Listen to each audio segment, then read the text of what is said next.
हर हर महादेव मेरे साथियों, मैं पंडित प्रभात एस्ट्रो डिवोशनल चैनल यूट्यूब के माध्यम से आपका स्वागत करता हूं। आज मैं बात करूंगा चंद्रमा के बारे में।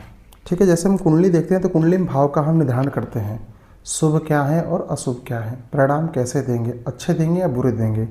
तो जिस भाव में जो चंद्रमा जिस भाव में बैठा रहेगा वह उसका वैसा भाव का वैसा परिणाम देता है।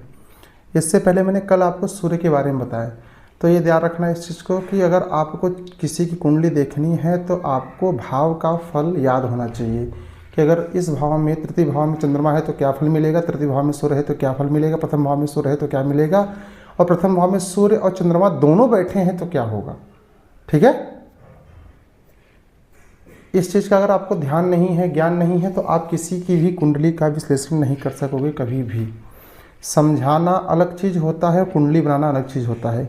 बनाने को कुंडली कोई भी बना सकता है, लेकिन जब उसका विश्लेषण करना होता है तो लोग कर नहीं पाते हैं, क्योंकि आजकल तो स्वाभाविक से नॉर्मल हो गया, आप सॉफ्टवेयर पे तुरंत 2 मिनट में कुंडली बना लोगे, लेकिन उसको समझना, भाव का ज्ञान कैसे होगा, कुंडली को समझोगे कैसे, ठीक है ना। तो इसके बारे में आपको पता होना चाहिए।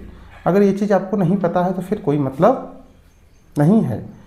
तो 9 ग्रहों के भाव के बारे में आपको जानना है, उसको याद करना है। न याद कर सको, धीरे धीरे उसको पढ़ो, याद हो जाएगा। ठीक है, तो आज हम बात करेंगे चंद्रमा फल का ज्ञान, जिस प्रथम भाव से द्वादश भाव तक का। ठीक है, और जो भी कोई जातक मेरे YouTube चैनल पे पहली बार आया हो तो मेरा YouTube चैनल पंडित प्रभात एस्ट्रो डिवोशनल चैनल को फॉलो कर ले, सब्सक्राइब कर ले, बेल आइकन को दबा ले, जैसे कि मैं कोई भी अपडेट दूं तो तुरंत उसके पास पहुंच जाए। और जिस किसी को भी लगे कि नहीं मैं पंडित जी नहीं सीख पा रहा हूं, तो मुझे पर्सनल मैसेज करके वो हमसे बात कर सकता है हमारे इंस्टाग्राम चैनल पंडित प्रभात दुबे 101 पे। ठीक है, या फिर हमारे फेसबुक चैनल पंडित प्रभात दुबे के नाम से चैनल है उस पर, या फिर हमारे उस पर पेज भी है फेसबुक पे वास्तु ज्ञान के नाम से। ठीक है ना। तो आज हम बात करेंगे चंद्रमा फल के बारे में। यदि जिस जातक के जन्म कुंडली की स्त्री हो चाहे पुरुष हो, प्रथम भाव में चंद्रमा बैठा है तो वह व्यक्ति, पुरुष या स्त्री हो, भोजन की बहुत शौकीन होगी और अच्छे भोजन करने की, उत्तम भोजन करने की शौकीन रहेगी। ठीक है, अगर द्वितीय भाव में चंद्रमा बैठा है व्यक्ति के जीवन में तो ये मान के चलो कि पूरा जीवन भर उसको धन का क्षय होगा। तृतीय भाव में अगर चंद्रमा बैठा है तो व्यक्ति को लाभ भी होगा। चतुर्थ भाव में चंद्रमा बैठा है तो पेट में पीड़ा होगा। पंचम भाव में चंद्रमा बैठा है तो कार्य का नाश कर देगा। छठे भाव में अगर चंद्रमा बैठा है तो लाभ ही लाभ होगा।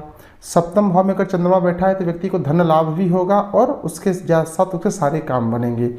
ये अष्टम भाव का जो चंद्रमा होता है व्यक्ति को रोग से ग्रसित कर सकता है। रोग छोटे हों चाहे बड़े हों, रोग होते हैं। ठीक है ना, इस चीज़ का ध्यान रखना। नवम भाव में चंद्रमा, नवम भाव का चंद्रमा क्या करता है, राज है। जैसे हमने प्रॉपर्टी बनाई, 2-4 बीघे घर बना लिए या फिर 10-12 बीघे घर बना लिए, बिजनेस खड़ा कर दिया, उसका डर लगा रहेगा उसको कि पता नहीं मैं बनाए रहेगा कि चला जाएगा, भगवान जाने। ठीक है, उसके बाद आता है हमारा दसम भाव। दसम भाव का चंद्रमा जो होता है व्यक्ति को सुख देता है, और एकादश भाव का जो चंद्रमा होता है व्यक्ति को लाभ ही लाभ देता है, और द्वादश भाव का चंद्रमा जो होता है व्यक्ति को शोक, खेद उत्पन्न करना और कई प्रकार की बाधाएं उत्पन्न करना, काम करने के बाद व्यक्ति संशय करना कि होगा कि नहीं होगा, भगवान जाने। ठीक है ना। तो मैंने जो बताया आपको प्रथम भाव से लेकर द्वादश भाव तक के बारे में, चंद्रमा के फल के बारे में, इसको आप याद कर लो, क्योंकि मैंने जैसे आपको कल सूर्य के बारे में बताया है वैसे आज मैंने चंद्रमा के बारे में बताया। कल आपको मंगल के बारे में बताऊंगा, फिर बुध के बारे में, फिर बृहस्पति के बारे में, फिर शनि के बारे में, फिर शुक्र के बारे में, फिर राहु के बारे में, फिर केतु के बारे में। क्योंकि इन भावों को अगर आप याद नहीं करोगे तो किसी भी व्यक्ति की कुंडली को चक्र के द्वारा उसको देख करके उसको आप समझ नहीं सकते कि क्या स्थिति चल रही कुंडली में। ठीक है, तो इस चीज़ का आपको ज्ञान होना बहुत ही ज़रूरी है। ठीक है ना। आप कभी भी किसी जातक को लगे कि नहीं मुझे ये समझ नहीं आ रहा, तो वो मेरे चैनल पे पर्सनल आप मुझे मैसेज करके मुझसे बात कर सकता है और अपनी प्रॉब्लम का सलूशन हमसे ले सकता है। ठीक है, इसी के साथ मैं अपनी बात को विराम देता हूँ। कल मैं आपको मंगल के बारे में बताऊंगा ज्योतिष में, कि मंगल के प्रथम भाव से द्वादश भाव का फल क्या है। ठीक है, हर हर महादेव, धन्यवाद।